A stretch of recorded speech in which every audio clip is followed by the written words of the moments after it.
Hello and welcome to my presentation on resistance trainings and its effects on glycemic control in type 2 diabetic patients. Um, so just a table of contents, quick overview. It's going to be an introduction, methodology and study design, results, strengths and weaknesses. It's going to be super short and most of the content is already in the paper. And so just get right straight into it. So as far as introduction goes, my rationale for determining this topic for my paper is because I historically love resistance training, as you know, Dr. Sigalides, and I have a lot of type 2 diabetics in my life, and I would love to understand that maybe my hobby can be beneficial for these people. So, in terms of the introduction, type 2 diabetes mellitus, also known as T2DM, is a chronic metabolic disorder affecting 6% of the world population, which is an enormous chunk, and it's even more in America, about like 10%, I believe.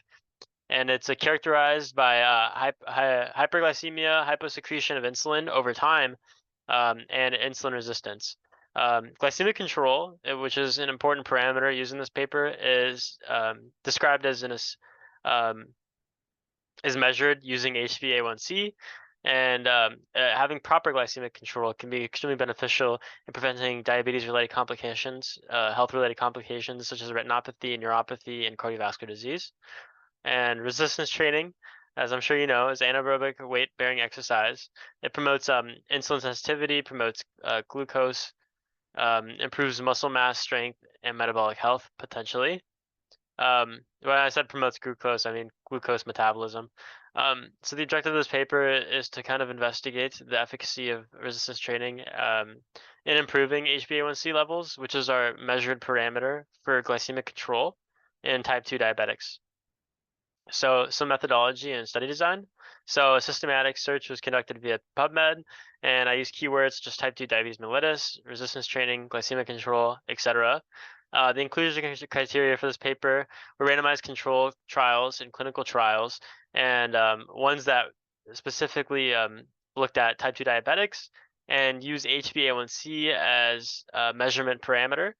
And they also obviously had resistance training groups. A lot of these a lot of studies look at a combination exercise, which is aerobic plus resistance training. Those were excluded from this paper. Um, yeah, and the results. So the consensus of the research that was included in this paper, which is 5 total, 4 of the 5 reported significant reductions in HbA1c levels post-resistance training protocol. But however, one study did find that there's no significant difference, and looking more into the methodology of that study design, they kind of forfeited that they couldn't really control for medication ethically, as I'm sure you know. Um, with diabetics, they're prescribed medications, they can't really not take it for a study. So that was kind of hard to account for. Prying into the paper, I found that they're taking more medications, the group that, the control group actually. And so, yeah.